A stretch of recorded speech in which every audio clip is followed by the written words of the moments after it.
Bonjour et bienvenue sur notre nouveau webinaire.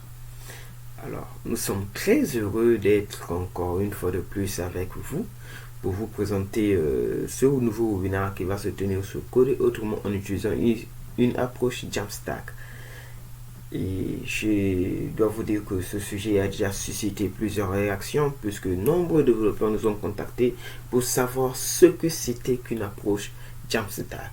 Et aujourd'hui, nous sommes heureux de vous le présenter en compagnie de Surya Kovaga, qui est que le coordonnateur de Codeness Africa et le gérant du cabinet CIPI. Je me nomme Jedek Makane et je suis le secrétaire exécutif de Codeness Africa. Avant de commencer, avant de nous lancer, j'aimerais vous présenter Codeness Africa. Codeness Africa est une entité mise au service des Africains pour leur briefer sur diverses technologies, tout en leur présentant des acteurs de ces innovations. Nous œuvrons pour l'innovation de toute l'Afrique. Nous travaillons avec des professionnels engagés et certifiés dans différents domaines et nous travaillons, nous accompagnons, assistons les entités dans la réalisation de leurs projets. Nous sommes là pour l'innovation de toute l'Afrique. Et Codes Africa compte des partenaires. Parmi ceux, nous avons le cabinet CIPI, qui est géré par le coordonnateur de Codes Africa, M. Seya Kofaga. Et le cabinet CIPI est spécialisé dans la digitalisation du manuel des procédures et utiles à la prise de décision. Et jusqu'à aujourd'hui, le cabinet CIPI est toujours à la recherche des consultants et représentants de différents pays francophones. Si vous êtes intéressé, joignez-nous sur cabcipi.com et vous pourrez consulter l'appel d'offres qui s'offre à vous. Alors, il est aussi possible de se joindre comme le cabinet CPI, devenir partenaire de Codes Africa en allant sur notre page Open Collective. Vous sélectionnez les onglets qui vous intéressent par rapport aux intérêts que vous allez bénéficier. Vous pourrez soit devenir partenaire Gold ou partenaire bronze. Cela ne dépend que de vous. Il est aussi possible de se joindre à l'équipe, de rejoindre l'équipe Codes Africa en allant sur codesafrica.site et à la rubrique Contact, rejoignez-nous sur notre chaîne Slack. Vous pourrez éventuellement intervenir dans l'un de nos prochains webinaires. Cela ne dépend que de vos qualités et de vos compétences. Alors revenons sur le thème de ce jour, coder autrement en utilisant une approche Jamstack. Nous allons léguer la parole à M. Siliak Ovaka, mais avant tout, il vous est possible de poser des questions sur le chat Facebook, plutôt en commentaire sur Facebook ou sur le chat sur YouTube. Même après les vidéos, vous pourrez encore poster d'autres questions et nous serons à même de vous répondre. Alors à présent, je dis bonjour Monsieur Syria Kofaga. Bonjour, Alors, comment allez-vous? ouais, je vais très bien, excité pour le nouveau thème. D'accord, merci. Alors, Monsieur Syria Kofaga, la parole est à vous. Ok, déjà merci. Déjà aujourd'hui, nous allons parler d'un thème qui me touche énormément, c'est l'approche Jamstack. Je pense que l'approche Jamstack est une continuité avec de l'approche microservice. Donc là, nous allons apprendre concrètement c'est quoi l'approche Jamstack. Au niveau du sommaire, il y a une présentation, il y a une présentation là, qui me présente. Et puis, il y a qu'est-ce que Jamstack, les bénéfices, bonnes pratiques, technologie front-end, API et puis tout ce qui est hébergement. Alors, je me présente, Sia Kovaga, je suis gérant du cabinet, j'ai plus de 7 ans d'expérience dans le processus de traitement de métier, transformation digitale, aide à la prise de décision, veille technologique et conduction du changement. J'ai la chance de diriger le cabinet CIPI, qui était le cabinet d'études informatiques pour les projets institutions. Et au niveau du cabinet, nous sommes AWS partenaires et nous sommes toujours, comme dit, à la recherche toujours de nouveaux consultants et de nouveaux projets. Alors, rapidement, nous allons chercher à rentrer dans le vif du sujet. C'est quoi Jamstack? Alors, Stack, c'est un peu la technologie, c'est un peu un ensemble. Jam vient de trois mots, JavaScript, API et Markup. J'ai vraiment fait des recherches sur Jamstack, mais il y a une définition que j'ai aimée de Jamstack qui dit que les applications de Jamstack se composent de pages HTML statiques rendues dynamiques avec JavaScript et améliorées avec des services tiers accessibles via des API. Alors, on va se poser les questions, c'est quoi? Alors, JavaScript, c'est une fonctionnalité, c'est un système qui permet de dynamiser un peu vos interfaces graphiques au niveau de l'HTML. Parce que l'HTML, c'est plus du design, mais quand il faut dynamiser, faire des traitements d'informations au niveau de l'HTML, c'est là que j'utilise le JavaScript. L'API est un protocole qui permet à deux systèmes de communiquer. Donc, supposons que par exemple, vous avez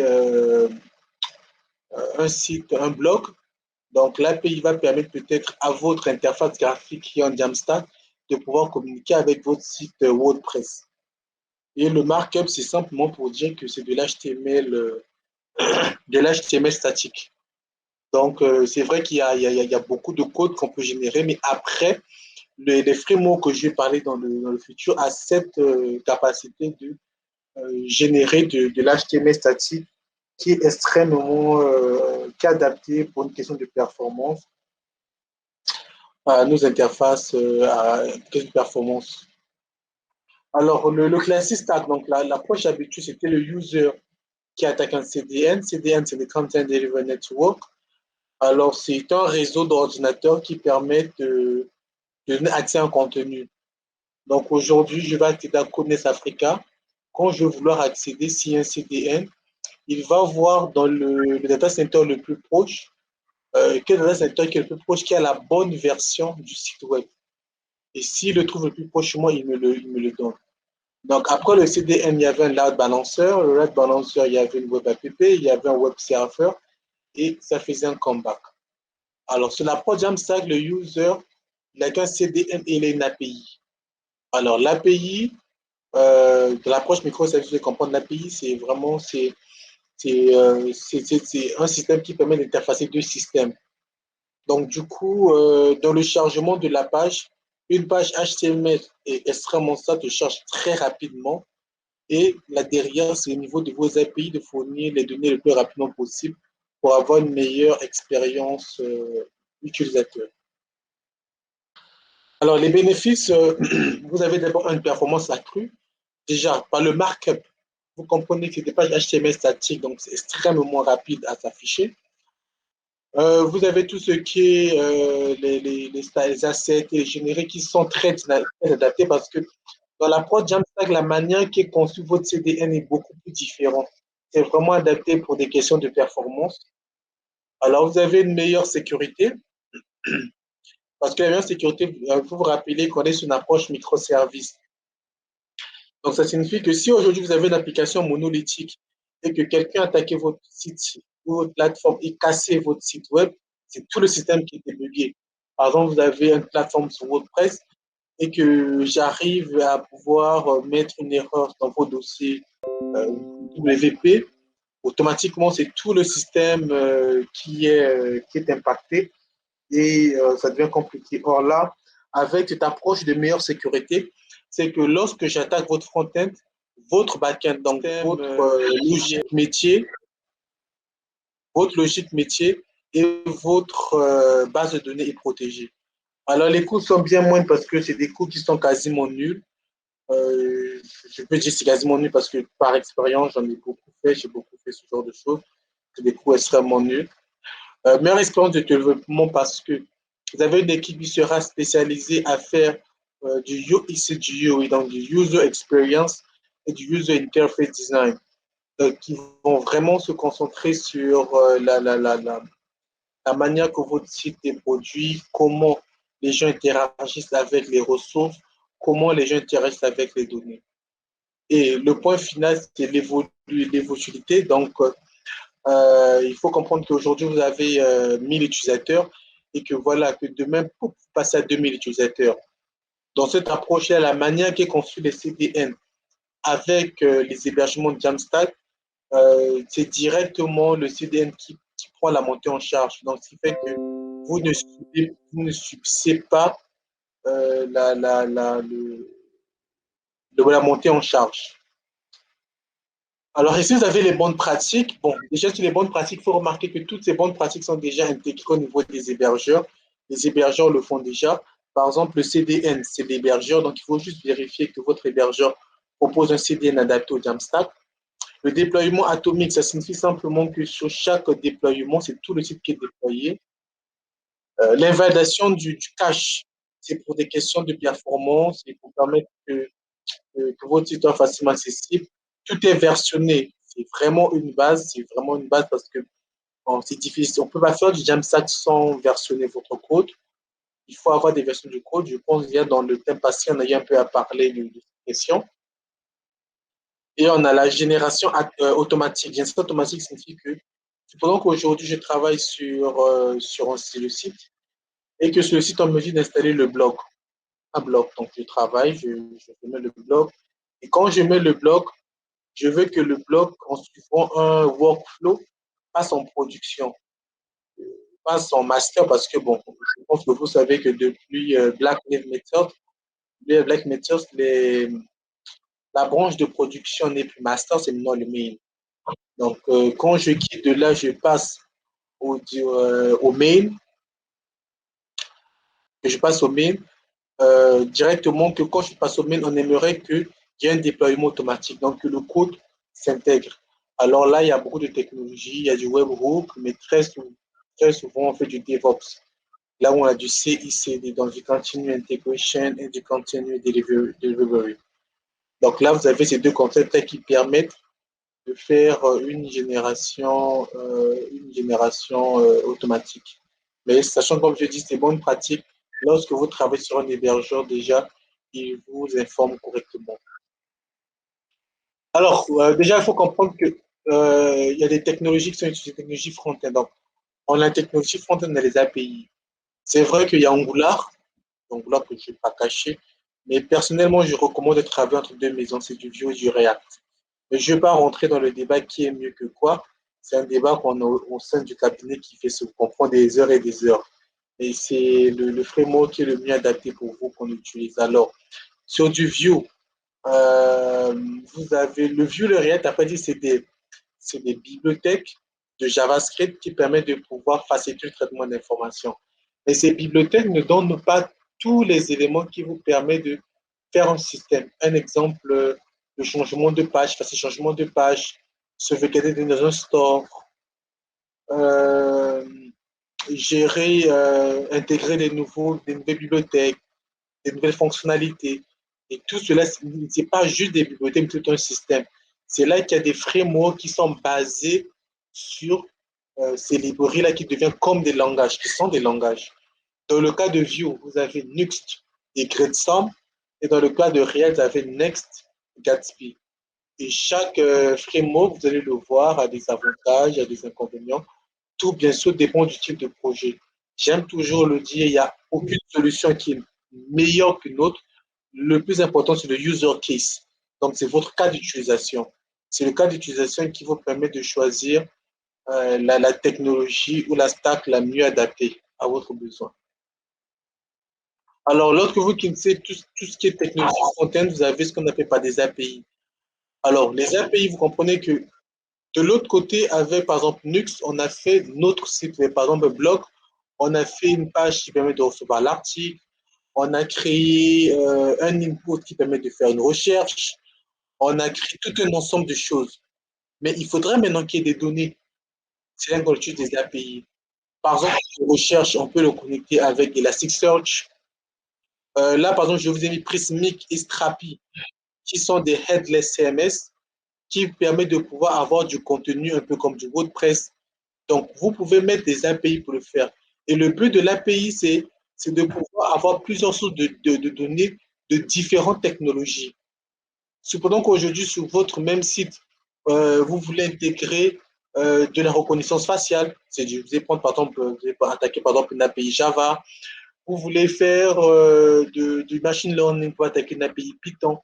Donc, les API permettent de vos systèmes à communiquer, de fournir les données que l'utilisateur a besoin. Et pour finir, vous avez des hébergements. Alors, il faut d'abord comprendre que l'approche Jamstack, ce n'est pas sur n'importe quel hébergeur, ça demande un ensemble de prérequis. Les hébergeurs les plus connus, on a Cloudflare, qui est très bien, on a Vercel, on a AWS Amplify, on a Netlify. Alors, eux tous, ils ont pratiquement le même procédé. Alors, le premier procédé, il faut toujours commencer par créer votre dépôt sur votre gestionnaire de version, GitHub ou GitLab. Dessus, vous mettez votre framework. Votre framework, vous travaillez votre framework jusqu'à ce que vous trouvez que le framework répond à ce que vous avez besoin. Et vous allez sur ce site-là. Mais souvent, l'approche classique, c'est que vous entrez sur le site, vous allez connecter votre dépôt avec le site. Il va attaquer votre projet. En attaquant votre projet, il va recréer le projet sous une URL dynamique. Donc après, il va vous générer une URL. C'est l'URL où vous allez revoir tout votre code. Et puis maintenant, vous pouvez maintenant, après, selon votre besoin, le relier avec un nom de domaine ou un sous de domaine. Et généralement, il y a des approches pour ça. Bien sûr, sur l'hébergement, dans les prochains labs, j'espère qu'on va faire des vrais TP où nous allons, par exemple, faire le déploiement d'une application sur du Vercel. Donc, je remercie pour la parole et je suis ouvert à toutes les questions. Merci.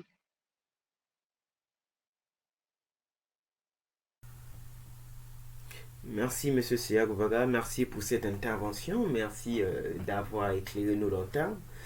On va commencer par une toute première question. Juste nous faire un résumé, selon vous, euh, sur ce thème que vous avez abordé. Quelles sont les technologies Jamstack que vous connaissez?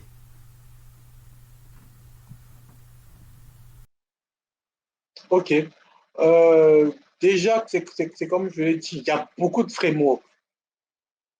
Beaucoup de frameworks, il y a beaucoup de frameworks qui utilisent Kafka, vous avez du Vue.press, mais généralement, sur le marché, que ce soit sur le monde d'emploi ou sur les besoins, sur les offres dans le monde de l'emploi ou au niveau des cursus, on a quatre frameworks qui se détachent un peu des autres.